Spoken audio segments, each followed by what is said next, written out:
Hello, Rediscovering Me community. It's Jane here, and you won't. I'm sure I don't even need to say who this is going to be because we look so alike. This is my daughter. Hello. This is Charlotte, and the reason that I'm with Charlotte at the moment is because she and I have just come back from the gym, and where we did a bit of cardiovascular on the machine. So we did some stuff on the treadmill, didn't we? And then like a walk. What was that first machine we went on? A walking machine, was it? I don't think it's a walking machine. I can't remember what it was called. It was like a It's cross trainer, but it was like springy. springy. It was really bouncy and it was really It was interesting. great. And then you went on the bike, didn't you? Yeah. Yeah. But the reason that I thought it would be useful to talk to Charlotte now is because, I've been exploring all this week what it is to start to love exercise and how you can do that. And Charlotte has been probably since the middle of March. You've been on a journey, haven't you, to kind of get to love exercise a lot more. Yeah. So I just wanted to interview Charlotte because I just thought, I know she's a lot younger than most of us, but she's got a useful and interesting story to tell. So, Charlotte, the first thing I wanted to say was, before you went to Africa, which was in the middle of March, how did you feel about exercise? I hated exercise a very, very lot. I thought it was awful. I didn't even want to walk to the shops. It was that bad. I used to try and get mum and dad to take me from the house to the shops. The shop is like 10-minute walk away. Yeah. And I didn't want to do it. I just hated it. All I did was lay in my bed all day, every day. Okay. Charlotte wasn't very well, actually. Charlotte's been through quite a bad bout of depression and anxiety. So we're really proud of her because she's amazing now. And a lot of that we've got to thank Karen, who's the co-director of Rediscovering Me, and her amazing husband, Stuart Mandy. So Karen and Stuart Mandy is where she stayed, and they really helped. So Charlotte, what happened to kind of start to change you then with the exercise thing? How did it all happen? And is there any chance you could hold this phone for me because it's aching me? Okay. Well, Karen said to me that we would be going to the gym when I got to Africa because she said she needed a gym buddy. And I said, oh, okay, then. It was a bit, I didn't really want to do it. You hadn't really done any exercise for 2 years, No, have you, really? not really. Since you were at school with No, it. and so I bought a new gym kit and I bought some like sports stuff and some fancy trainers. And when I went, we started straight away. And it was a very big shock to the system because what we did was we got up at 5 a.m. and left to go to the gym and then came back and then at 6:30 and I'd get ready for work and then I'd go to work. And then in the evenings, me and Stuart would go for a walk with the dogs. So you're doing quite a lot of exercise, Yeah. weren't you? Yeah. Yeah, I was. And so the first week I was there, it was absolute torture. Because How did you feel about it? What were the emotional aspects of it? I knew that it was doing me good, but I hated it. I hated every single minute of it. And I felt I had Karen to push me through, which was a massive thing. And I didn't want to do it most days. Most days I'd get up, I'd sort of drag myself up and sit down and I'd be like, and then Karen would be like, good morning. I'd be like,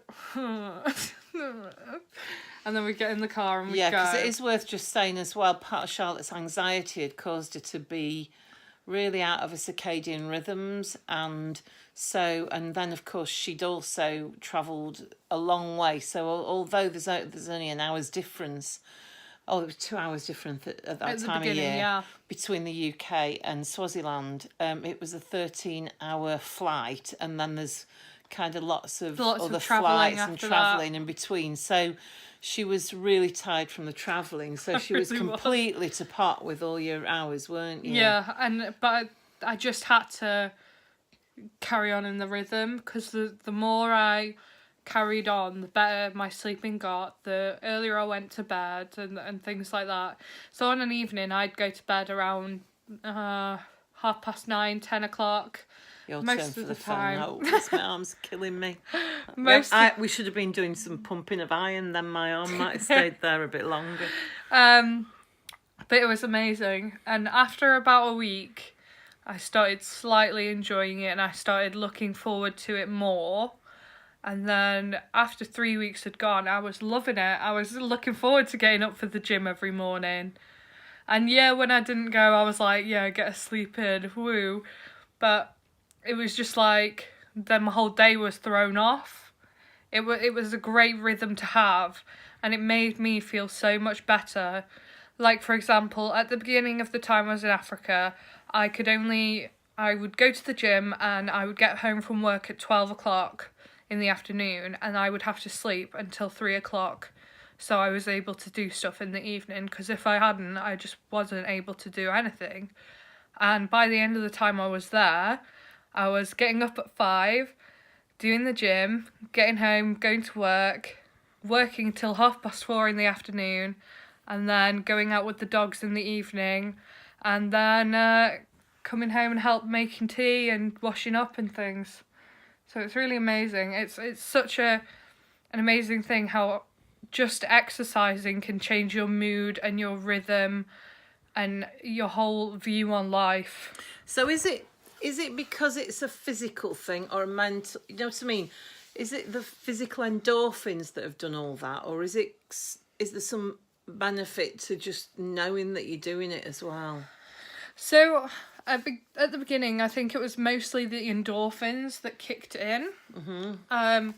But when it got to about a month of doing it constantly, I started really, really enjoying it and enjoying knowing that the rhythm is there and knowing that I was doing something for me and not for everyone else, which was amazing because I wasn't used to doing things for me.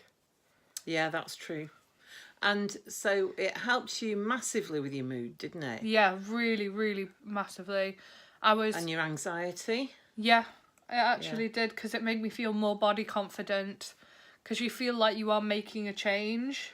So your body shape's changed quite a bit as well, hasn't Yeah, it? it has. So is that to do with weight, or is it to do with muscle tone? I think it's to do with a bit of both. I don't think I've lost a massive amount of weight, but I think the weight has been converted into muscle more. I'm a heck of a lot stronger than I was. Oh, she was strong anyway. Oh my goodness me, she's a really strong person. Yeah. Yeah. And just to kind of finish off, because we've been talking for quite a long time, but I just wanted to say I was amused because when we got back to the UK, we'd agreed that we were going to start going to the gym, and Charlotte and I have started going to the gym together. Can you just hold the phone again for me now, please?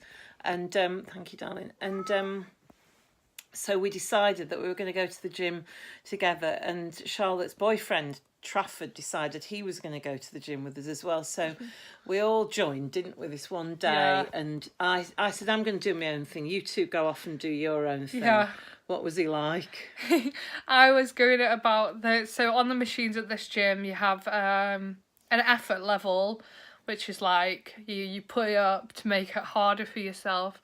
I was going at about 10, and I could do that straight for 10 minutes without any break, just, slowing down a bit to have water or whatever. And he was at like 1 and 2, and he was out of breath. He was having to stop every 5 seconds.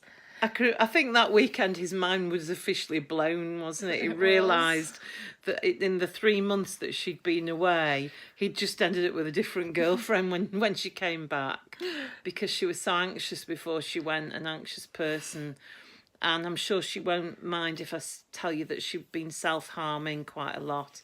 And she hasn't self-harmed now for the whole time. Months. Before you went a bit as well, and then 6 or 7 months now it might even be. Yeah, it's amazing. And she, and the depression's lifted, and the anxiety's gone. The anxiety's gone. Oh my goodness me.